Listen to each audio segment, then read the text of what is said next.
Hello, my dear students. Welcome to my YouTube channel, Chemistry Tuition Classes. Now, today we are going to see the discovery of neutron.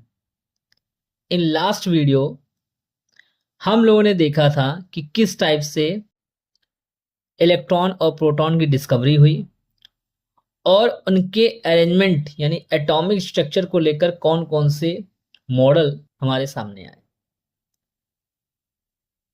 जिसमें जो हम लोगों ने models देखे थे that was Thomson's plum and pudding model या Thomson atomic model और Thomson watermelon model whatever, और उसके बाद रदरफोर्ड्स अल्फा स्कैटरिंग मॉडल, ये हम लोगों ने देखा था। जब हम लोग अल्फा स्कैटरिंग मॉडल देख रहे थे तो उसी में हम लोगों ने डिस्कस किया था existence of nucleus. Atomic model of Rutherford या रदरफोर्ड्स एटॉमिक मॉडल में जब हम लोगों ने देखा था तो उसमें हम लोगों ने एग्जिस्टेंस ऑफ न्यूक्लियस की बात की थी।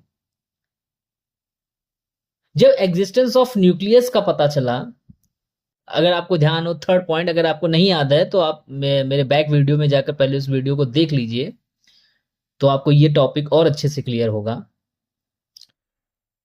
उसमें रदरफोर्ड अल्फा स्कैटरिंग मॉडल में जो थर्ड पॉइंट हम लोगों ने डिस्कस किया था दैट वाज कि when we bombard a number of alpha particles on gold foil, the most of the alpha particles are passed through gold foil without any deflection, and some of the alpha particles deflected in maximum angle. और उसमें से हमने आपको बताया था कि कुछ alpha particles, a very few alpha particles are there, जिनमें एंगल ऑफ डिफ्लेक्शन बहुत ज्यादा होता है, अराउंड 180 का। मीन्स दैट वो जिस एंगल में या जिस पाथ में जाते हैं और उसी पाथ में वापस आते हैं। क्यों भाई?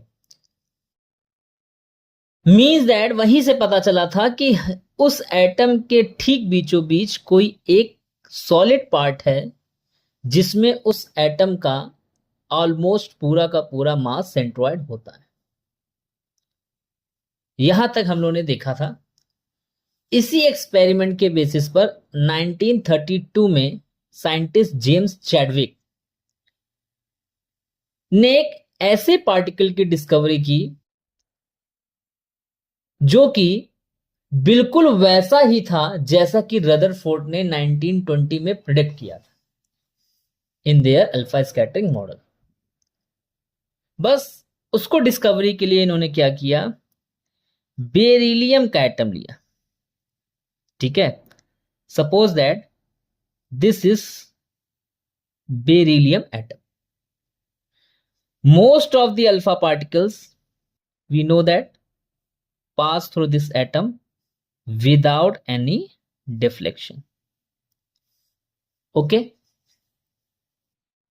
and some of the alpha particles deflected towards a specified angle.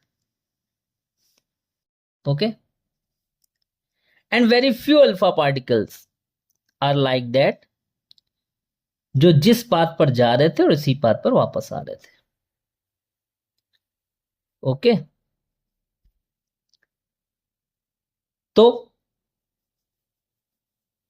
Nucleus का तो पता चल गया, लेकिन ये वाला जो अल्फा पार्टिकल था जिसमें एंगल ऑफ डिफ्लेक्शन सबसे ज्यादा था, यानी जो पाथ से जा रहा था उसी पाथ में वापस आ रहा था, इट मींस दैट उस न्यूक्लियस के अंदर कोई ना कोई ऐसा पार्टिकल प्रेजेंट है जिसमें मास तो है लेकिन चार्ज नहीं। ये बात जेम्स चैडविक ने किस बेसिस पर कही? जेम्स चैडविक का कहना था या मानना था कि suppose that if this particle is positively charged, जो पार्टिकल की हम लोग बात करते हैं, देखो वैसे तो पॉजिटिव चार्ज प्रोटॉन्स प्रेजेंट होते हैं, लेकिन प्रोटॉन्स के अलावा भी कुछ ऐसे पार्टिकल प्रेजेंट हैं जिनमें मास है बट चार्ज नहीं है। तो suppose that if they are positively charge, मान लिया जो पार्टिकल की बात चैडविक कर रहे हैं, अगर वो पॉजिटिवली चार्ज होता तो इसमें ये टकराते ना एक दूसरे से। क्यों? क्योंकि अल्फा पार्टिकल्स भी क्या है, पॉजिटिवली चार्ज है, और इसके अंदर अगर न्यूट्रॉन भी पॉजिटिवली चार्ज होगा तो there between no collision on them और बिटवीन देम। और सपोज अगर हम मान के चले दे आर निगेटिवली चार्ज, तो पॉजिटिव निगेटिव में क्या हो जाएगा, अट्रैक्शन हो जाएगा, तो ये स्ट्राइक करके वापस नहीं आएगा, है ना। तो ये अल्फा पार्टिकल न्यूक्लियस के पास जा भी रहा है, उससे स्ट्राइक भी कर रहा है और अपने पास में वापस भी आ रहा है। It means that the type of particle which discuss Chadwick in 1932 which है मास नो चार्ज, चार्ज ना होने की वजह से इसका मतलब उसमें क्या है, उसका नाम उन्होंने न्यूट्रॉन रखा। ठीक, अब जैसे यही बेरिलियम का इन्होंने पार्टिकल लिया, एटम लिया, तो जैसे ही अल्फा पार्टिकल की इन्होंने बॉम्बिंग कराई तो उन्होंने देखा कि बेरिलियम में अल्फा पार्टिकल की बॉम्बिंग कराने पर ये कन्वर्ट हो जाता है कार्बन में, और कार्बन में कन्वर्ट होने के बाद एक न्यूट्रल पार्टिकल क्या होता है, निकलता है, जिसका मास ऑलमोस्ट प्रोटॉन के इक्वल होता है, बट उसमें कोई चार्ज नहीं होता। इसी वजह से इसका नाम क्या किया गया, न्यूट्रॉन रखा। ठीक है, इसी न्यूट्रॉन की डिस्कवरी की वजह से कई सारे एटम्स यानी एलिमेंट्स के जो एटॉमिक मास है या मास नंबर है उनको हम कैलकुलेट कर पाते हैं। तो यहीं पर अब हम बात करेंगे एटॉमिक मास की। एटॉमिक मास,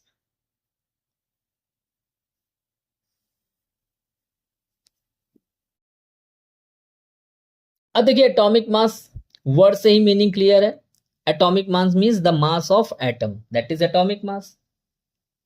ठीक है ना।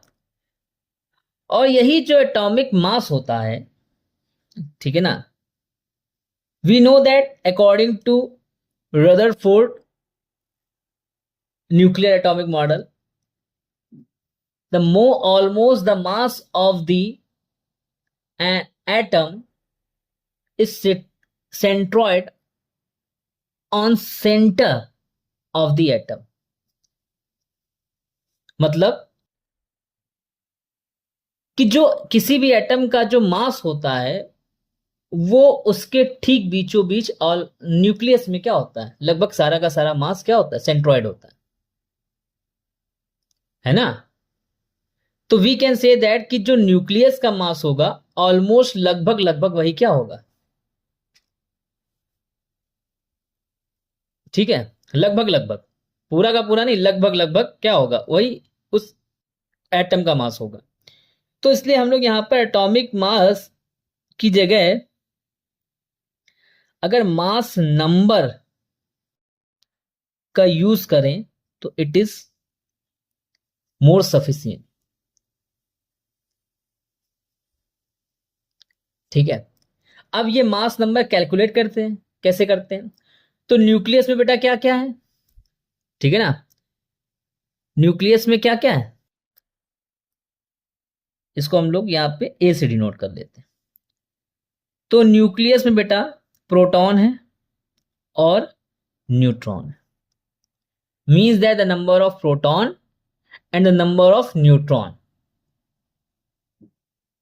का जो सम होगा वही उसका मास नंबर होगा।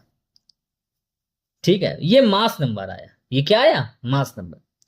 अब यही जो नंबर मिले प्रोटॉन और न्यूट्रॉन के, और हमने अभी आपको बताया कि इसका जो मास होता है ऑलमोस्ट न्यूट्रॉन और प्रोटॉन का मास इक्वल होता है, तो उस नंबर में इलेक्ट्रॉन और प्रोटॉन का हम मास क्या कर दें, मल्टीप्लाई कर दें, तो हमें एग्जैक्टली उस एटम का मास नंबर मिल जाएगा। लेकिन हम लोग अप्रोक्सीमेटली उसका जो मास होता है इलेक्ट्रॉन प्रोटॉन का बहुत कम होता है, तो हम लोग मास नंबर आगे कहीं भी आप देखोगे तो हम लोग मास नंबर की ही बात करेंगे। चाहे कार्बन का अगर मैं आपसे कहें कि 12 पॉइंट समथिंग कुछ होता है, क्लोरीन का 35.5, तो दैट इज मास नंबर। ठीक है ना।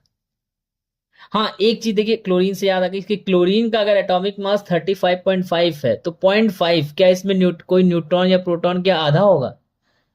तो यहाँ पे परसेंटेज एबेंडेंस की बात की जाती है, क्योंकि जो अभी इसको हम लोग आगे डिस्कस करेंगे।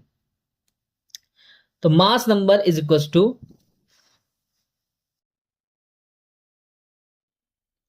number of protons and number of neutrons in atom. Okay, is that clear? Similarly, if we talk about atomic number,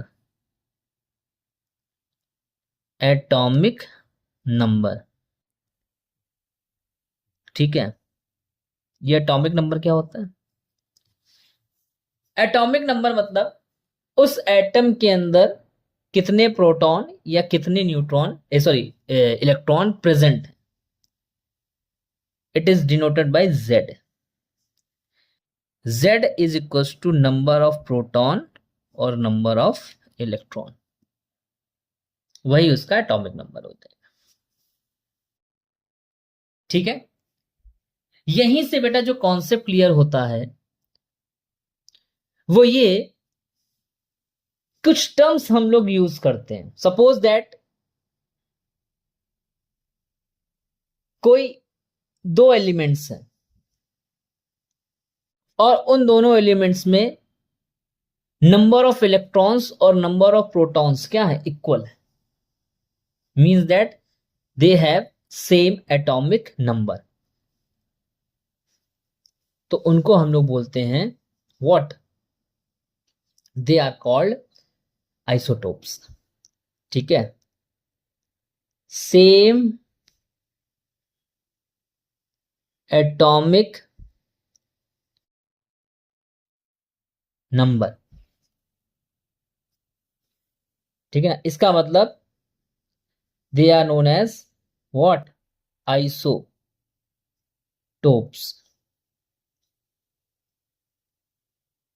ठीक है, मतलब they have same atomic number, मतलब नंबर ऑफ इलेक्ट्रॉन और नंबर ऑफ क्या? Protons are equal. ठीक है, तो अगर नंबर ऑफ इलेक्ट्रॉन्स और प्रोटॉन इक्वल है तो क्या हम इनको आइसो इलेक्ट्रॉनिक और आइसो प्रोटॉनिक नहीं कह सकते? क्यों भाई? They are also known as isoelectronic and isoprotonic. Yes, maybe they are also known as isoelectronics and isoprotonic. Okay, okay, they have same if two or more elements have same। हाँ, इसकी थोड़ी सी जरा examples देख लेते हैं।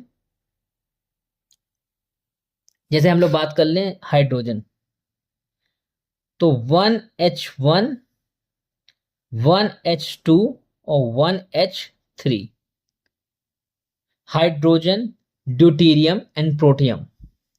There are 3 isotopes of hydrogen. और ध्यान रखिएगा, जो हम लोग नॉर्मल हाइड्रोजन देखते हैं वो इनका मिक्सअप होती है।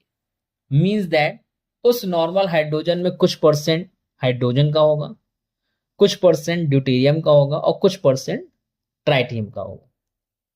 इसीलिए हम लोग यहाँ पर रिलेटिव एबेंडेंस की बात करते हैं। और जो मास नंबर, एटॉमिक मास निकल कर आता है, that is the average atomic mass of all these as isotopes present in normal element.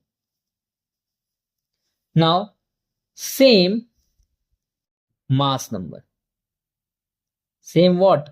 Mass number. Same mass number means isobars.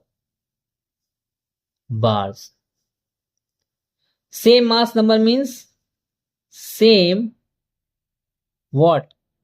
Sum of proton and neutron, यानी उनमें proton और neutron का sum equal है। ध्यान रखना, कोई सब atomic particle equal नहीं है, उनमें प्रोटॉन और न्यूट्रॉन का क्या है, सम इक्वल है। ठीक है, आई बात समझ में? जैसे बात करें, if you talk about 18 argon 40 and 20 calcium 40, they have same mass number but different atomic number. Okay, is that clear? Very good.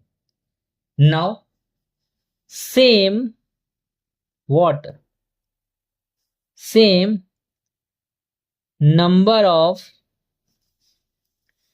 neutrons, ठीक है, सेम नंबर ऑफ न्यूट्रॉन्स। देखो, इलेक्ट्रॉन्स प्रोटॉन्स यहां पे इक्वल हो गए, तो न्यूट्रॉन्स अगर equal होंगे तो आइसोटॉनिक, आइसो व्हाट, टॉनिक्स, मतलब उनमें नंबर ऑफ न्यूट्रॉन्स क्या equal. Okay, if you talk about what 19 potassium 39 and 20 calcium 40, they are isotonic. कैसे? If we talk about in, we know that mass number is equals to proton plus neutron. Mass number 39 and number of protons 19. So here neutron is equals to 20. And now in this calcium atom,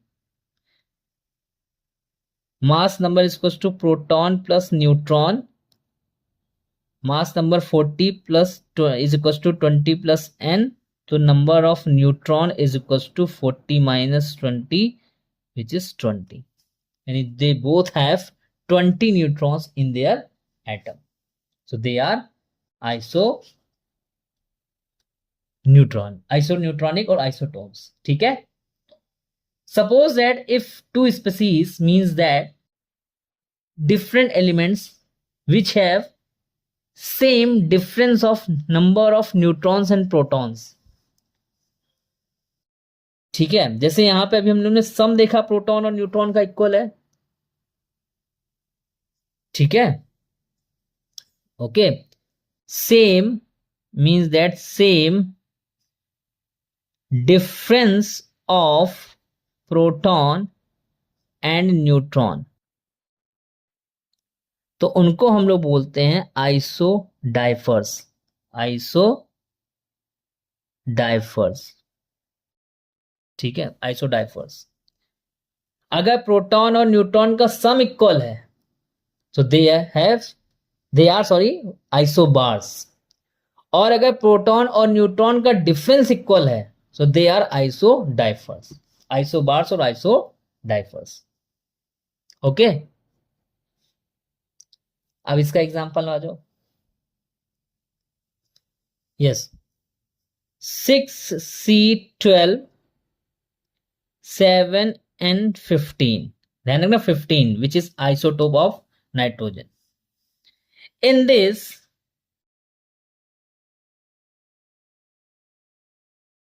number of proton is equals to 6 and number of neutron is equals to 12 minus 6 यानी 6. In this atom proton is equals to 7 and neutron is equals to 15 minus 7 यानी equals to 8. ठीक है, C12 नहीं C13 isotopes, sorry. ठीक है, यानी 7, sorry. Okay, तो difference of proton and neutron यानी n माइनस पी या p माइनस n, हमें तो प्लस में रखना है, कोई माइनस में तो वैल्यू रखनी नहीं है।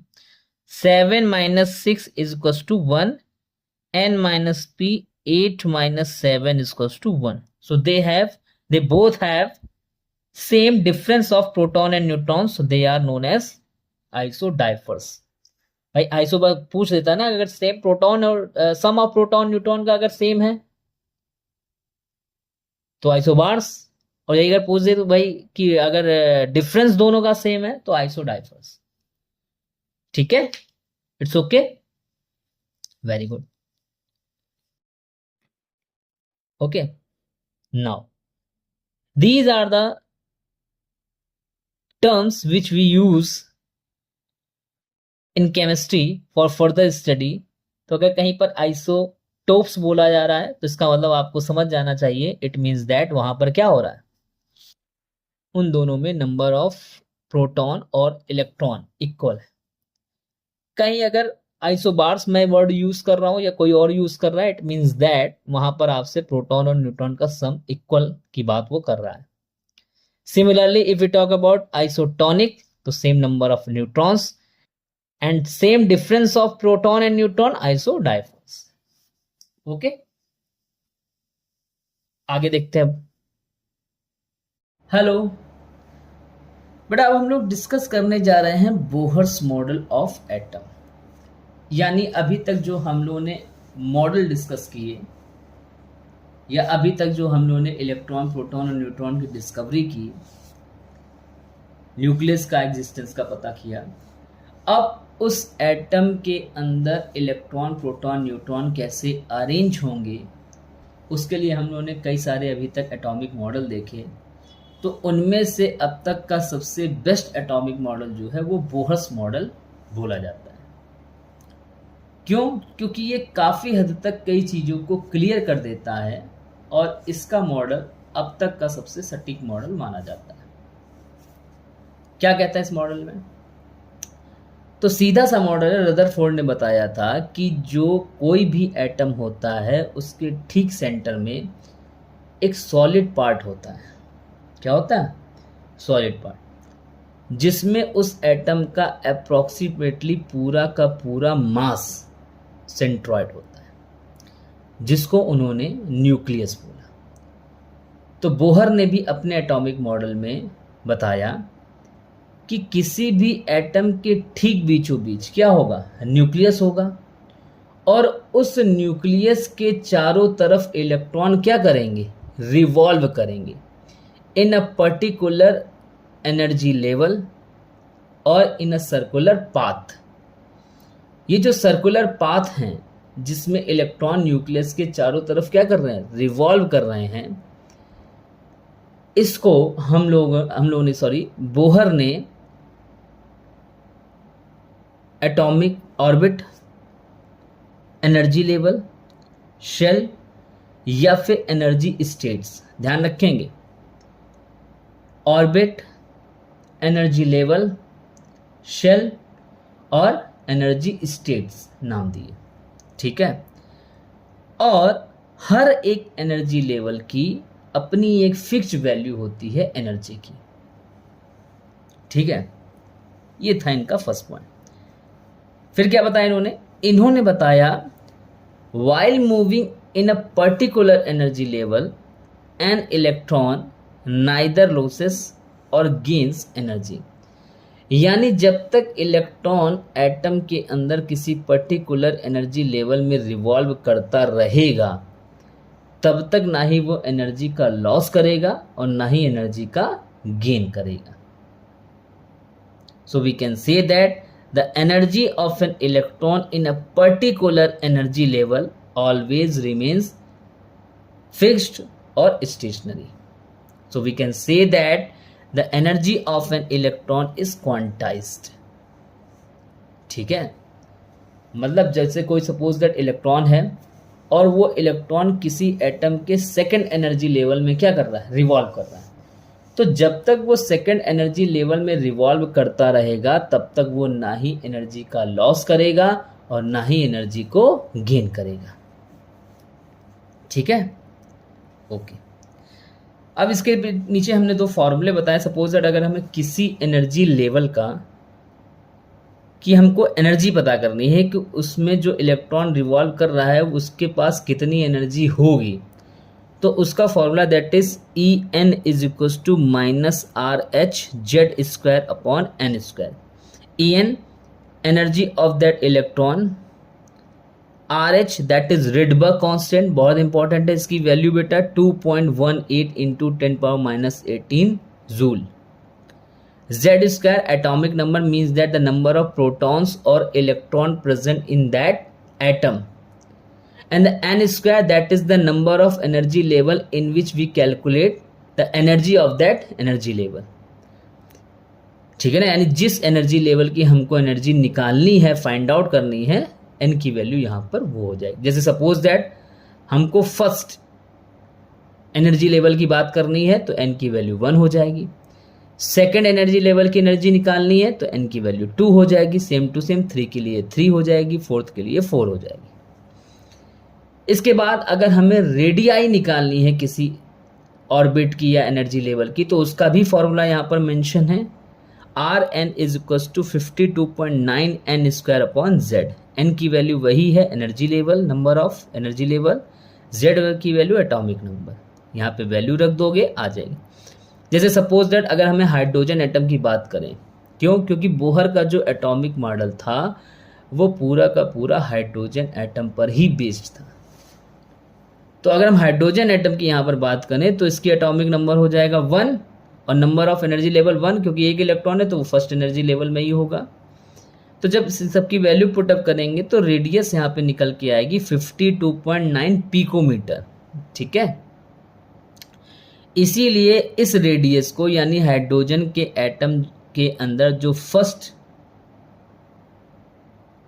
ऑर्बिट होता है, यानी जो एक ही ऑर्बिट होता है, उसकी एटॉमिक रेडियाई 52.9 पिकोमीटर होती है, जिसको हम लोग बोहर ऑर्बिट भी बोलते हैं. क्या बोलते हैं? Bohr orbit. ठीक है, यहाँ तक कोई प्रॉब्लम?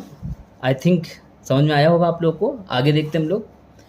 इसके बाद बोहर ने बताया अपने एटॉमिक मॉडल में, only those energy levels are permitted in which the angular momentum of an electron is an integral means whole number, multiple of h upon 2 pi. means that कि जो electron है, ठीक है ना, electrons can be revolve only in those orbits whose angular momentum, whose what? Angular momentum is integral multiple of h upon 2 पाई. यानी electron उसी energy level या orbit में रिवॉल्व करेगा जिसके लिए उसका एंगुलर मोमेंटम, यानी इलेक्ट्रॉन का एंगुलर मोमेंटम, जब भी कोई, ध्यान रखना, पार्टिकल सर्कुलर पाथ में रिवॉल्व करता है तो वहां पर उसका मोमेंटम ना होकर वहां पर उसका एंगुलर मोमेंटम होता है. क्या होता है? एंगुलर. यानी जिस ऑर्बिट के लिए उसका एंगुलर मोमेंटम इलेक्ट्रॉन का h अपॉन 2 पाई का इंटीग्रल मल्टीपल होगा. यानी we can say that the angular momentum of an electron, यानी mv मोमेंटम, एंगुलर है यानी सर्कुलर पाथ है तो रेडियस, तो mvr angular momentum is equals to n h upon 2 pi. N मतलब मल्टीपल, इंटीग्रल मल्टीपल. एन की value ध्यान रखना यहाँ पर 1 2 3 4 कुछ भी हो सकती है, क्योंकि इंटीग्रल मल्टीपल की बात की गई है. और किसके? एच अपॉन 2 पाई के. एच क्या है यहाँ पर? एच यहाँ पर आपका प्लैंक कांस्टेंट. क्या है यहाँ पर? Planck constant. ठीक है, ओके बेटा. चलिए आगे देखते हैं हम लोग. ठीक है, तो यहां से एक चीज और निकलती है कि जो एंगुलर मोमेंटम होता है किसी भी इलेक्ट्रॉन का एटम में, वो भी क्या होता है? क्वांटाइज्ड होता है. एनर्जी भी क्वांटाइज्ड होती है. और एनर्जी जो है, यानी कि उसी इलेक्ट्रॉन उसी एनर्जी लेवल में रिवॉल्व करेगा जिसका angular momentum h upon 2 pi का क्या होगा? इंटीग्रल मल्टीपल होगा. तो इसका मतलब जो एंगुलर मोमेंटम है किसी भी इलेक्ट्रॉन का ऑर्बिट में, वो भी क्या होगा? क्वांटाइज्ड. आई बात समझ में? ठीक है, वेरी गुड. इसके आगे देखते हैं हम लोग. तो नेक्स्ट पॉइंट क्या बताया बोहर ने? बोहर ने बताया कि जब तक इलेक्ट्रॉन किसी फिक्स्ड एनर्जी लेवल में रिवॉल्व करेगा तब तक तो ना ही वो एनर्जी को लॉस करेगा और ना ही गेन करेगा. लेकिन जैसे ही कोई इलेक्ट्रॉन क्या कर लेता है? एनर्जी गेन कर लेता है. किससे? From an external source. तो वो क्या हो जाएगा? वो एक्साइटेड हो जाएगा, यानी उसको एनर्जी मिल गई.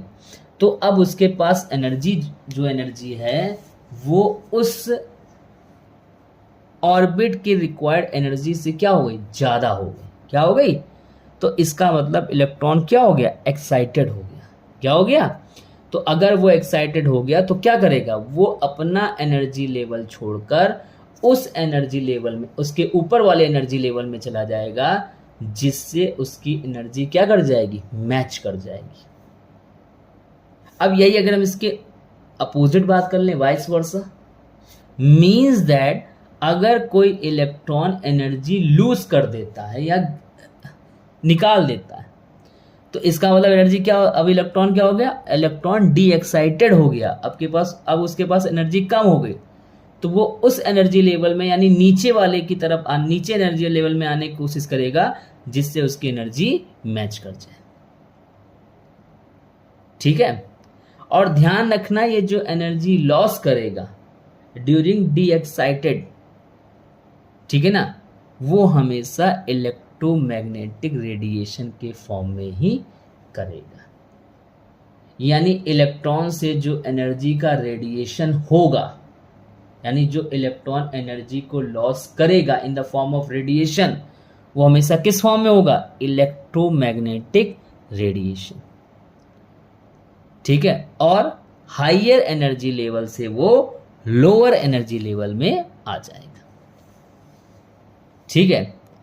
अब कोई इलेक्ट्रॉन कितनी एनर्जी गेन करके, यानी एक्साइटेड होकर जो नेक्स्ट एनर्जी लेवल में जा रहा है, तो यानी कितनी एनर्जी वो गेन कर रहा है, या कोई इलेक्ट्रॉन डी एक्साइटेड होकर हायर एनर्जी लेवल से लोअर एनर्जी में जा रहा है, तो कितनी एनर्जी वो लॉस कर रहा है। ठीक है ना?